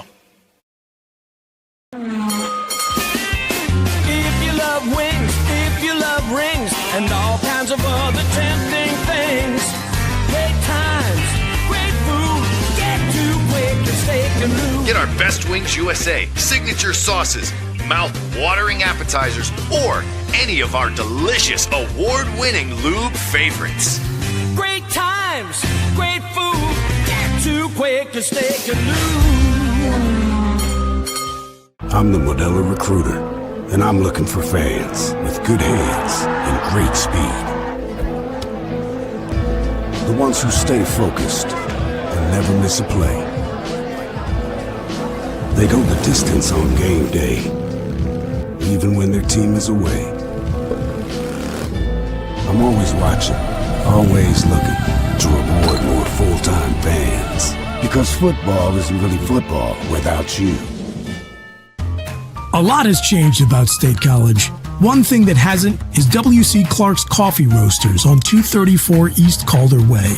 30 different varieties of specialty coffee beans sourced from over 25 countries and roasted with love each morning in Happy Valley for over 45 years. They'll ship their fresh roasted coffee from their doorstep to yours. Order online at statecollegecoffee.com. That's statecollegecoffee.com. Hi, welcome to Timberland Federal Credit Union, a financial cooperative for its members, tracing all the way back to 1973. Experience Timberland Federal Credit Union, where you're greeted with a smile and financial solutions are tailored to your unique life journey. Here, we're not just financial professionals, we're your neighbors, people invested in your financial needs, literacy, and empowerment. Your dreams matter to us, whether they're about buying a home, growing a nest egg, or embarking on new adventures. TFCU draws from the past and invests in the future, offering modern tools like online banking to give you the freedom to manage your money practically anytime. Additionally, we're passionate about giving back both time and resources because enhancing our community is at the core of why we're here. Visit TFCU in person or online to learn more about our services and apply for a membership today. WFXS, once again, your sports radio. Broadcasting live, loud and proud from Central PA's Sports Authority, WFXS America. 98.7, the Fox, State College, the Goon and Ironhead. And back here for a final segment on this Thursday. And I think this is as close as we're going to get to confidence. We are a bad team with really good players. They just gave up. Just imagine if they become inspired again. OSU upset. We have the players. I feel that. I mean, I don't. I love it. Would love to see it. I don't have that feeling going in. Again, Ethan Gruckmeyer is I love the kid. It's nothing against a second start. You're playing against a defense that is, I think, I don't know. You might be right. I might be underestimating Iowa, but I don't think Iowa is all that. I think it's a good team. I think they're solid. We may find out against Oregon. Maybe they're better than what I'm giving them credit for. But I think this offensive line, this quarterback, I just think it's a very hard. I could be wrong. I hope I'm wrong. I think that is not a great combination to pull off the upset of the magnitude that this would be if Penn State wins it on Saturday. And I understand. Like, I do think there's a lot of good players on this team. Actually, I think there's a lot of good offensive linemen on this team. I'm still perplexed by exactly what has happened this season. All right, going to very perplexed.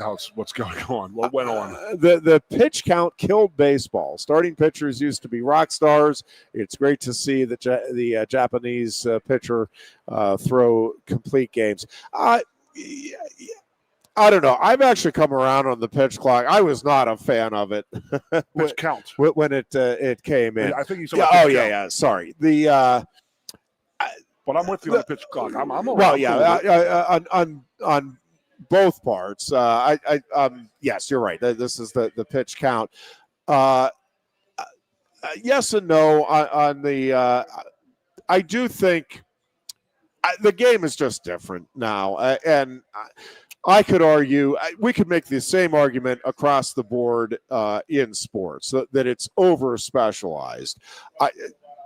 We talk about it. Now you have guys that are brought in just on third down plays, offense and defense in football. Oh, I get you. Yes, I prefer – I will say I think that the pitch count is costing – a lot of managers their jobs at the end of the day because you get too consumed about it. And it's like, well, no, if the guy is feeling it on a given day, and especially if you have a bullpen that is shaky or it's been depleted with the last couple of days, you have a guy that's rolling through 7 innings, put him out there. Let's see what happens at least in the 8th. And too often, even in the 6th inning, they're like, nope, he looks like he's terrific today, but nope, we're up at 80, 85 pitches.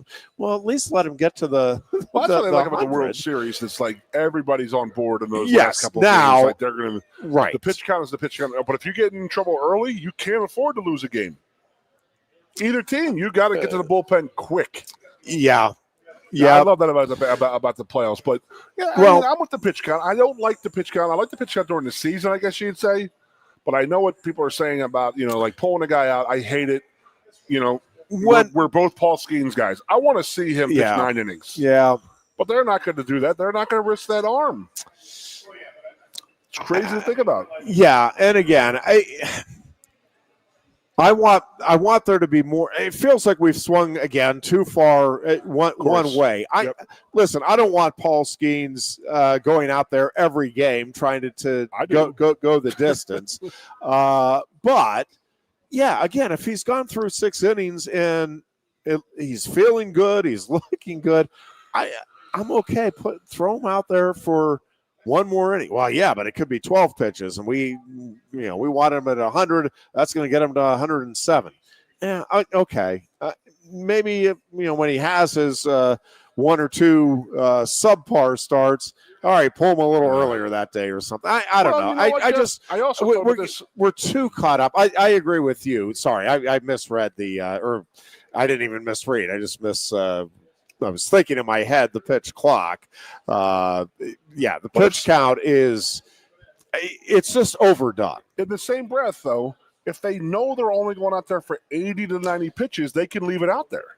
You know what I mean? Yes. I mean, there's a mental side to that too. Like I'm only there is 90 pitches. I want to get through 5 innings. 6 innings. Yeah.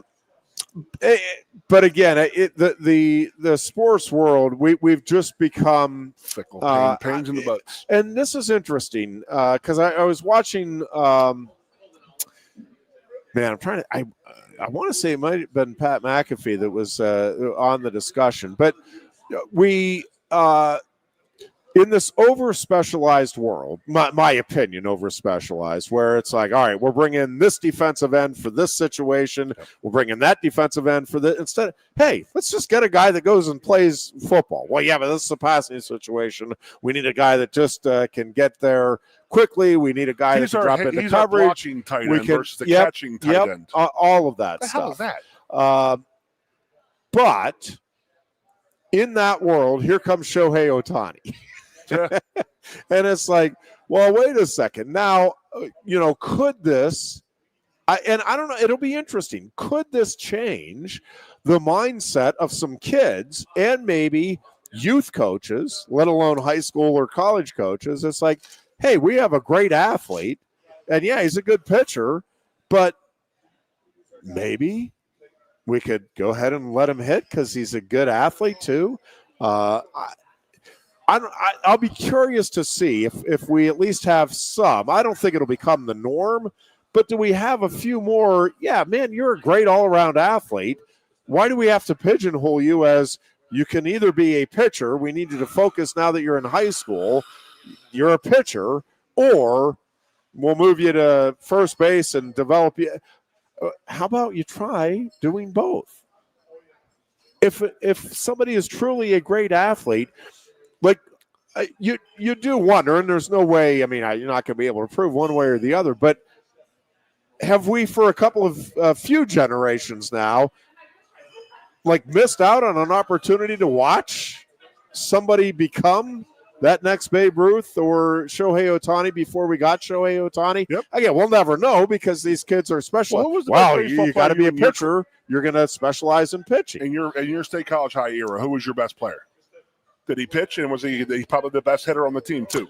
Well, yeah, I mean, yes, but then, because in those days you were doing three sports. Well, but now more and more, the kids are specializing not only within the sport, but they're specializing a sport. So that you're seeing more kids at younger ages going year round in a given sport.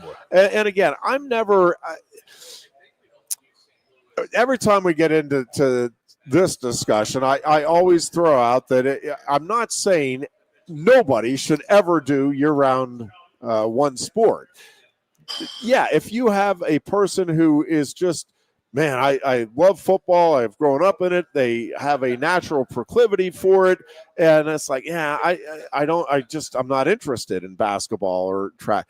Okay. I mean, but those people are so few and far between. Generally speaking, if you love a sport, you probably at least like other sports and you have a competitive nature. Like generally speaking, something you need to be good in sports is a competitive nature. Well,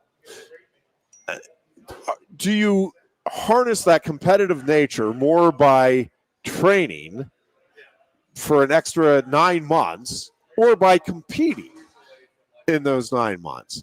And again, I'm not saying there aren't exceptions and that it's just everybody has to do exactly the same, but I'm telling you, the overwhelming majority of kids, certainly up until high school, and I would argue even through high school, again, in the overwhelming majority of cases, you are going to get a more benefit from participating in different sports, even if you know that a sport is what you want to focus on when you get to college, or you think that's your pathway to professional sports.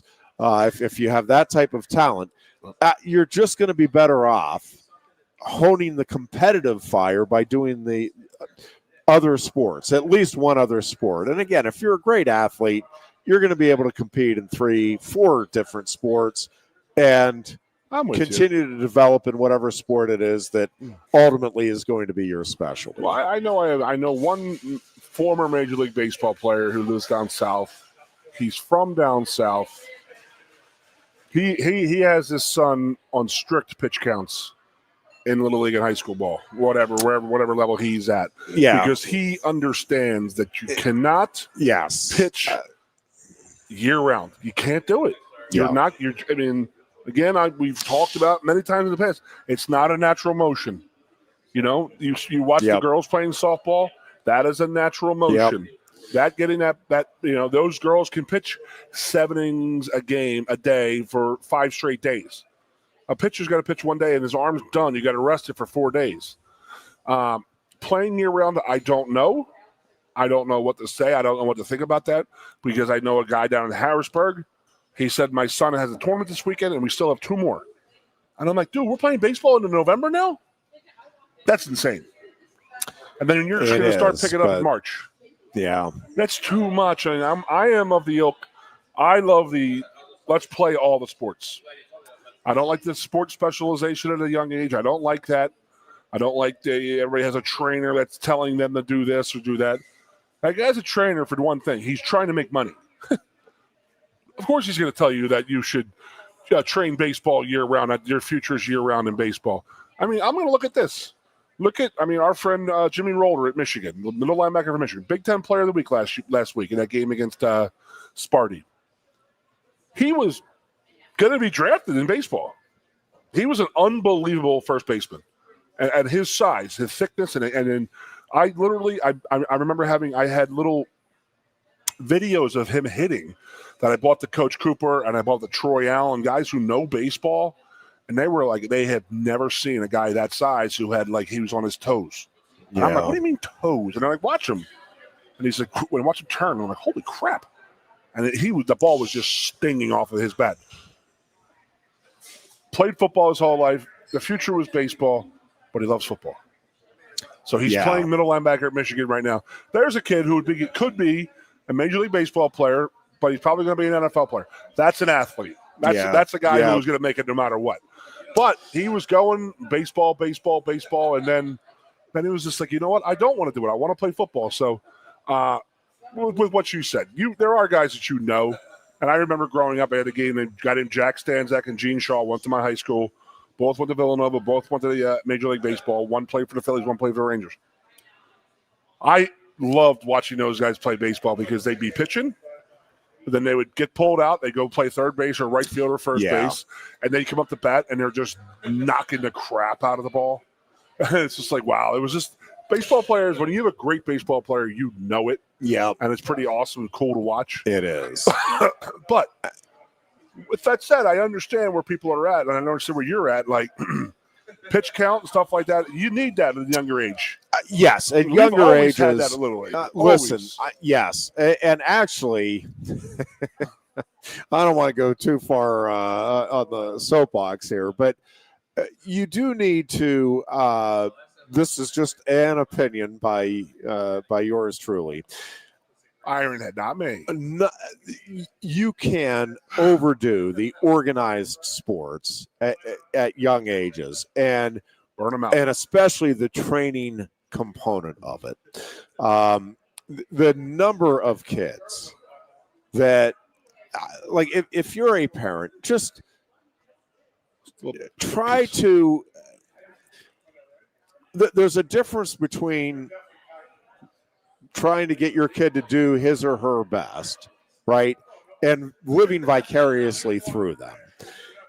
Do not do the latter. Do not try to either relive your glory days or live the glory days that you never got the opportunity to have through your kid. Like, let them enjoy the experience. And again, there's a fine line there. I'm not saying you don't challenge them. I'm not saying you don't make them work hard when they're there. But especially at the younger ages, like, kids need free time. They need downtime. I'm with you 1,000,000% on this. And I'll tell you this. The part of Cal Sanderson's success, they recognize that at the college level, they need free time. They need downtime. Like it maybe even more so as you go along because of the pressure that's involved, because of the commitment and, you know, how hard you're going and the time that you're going. You have to have some time where you're giving your mind and your body an opportunity to relax, get away from it, recoup, and all of that. And at the younger ages, again, even more so. Like, do not have your kiddo spending hours daily.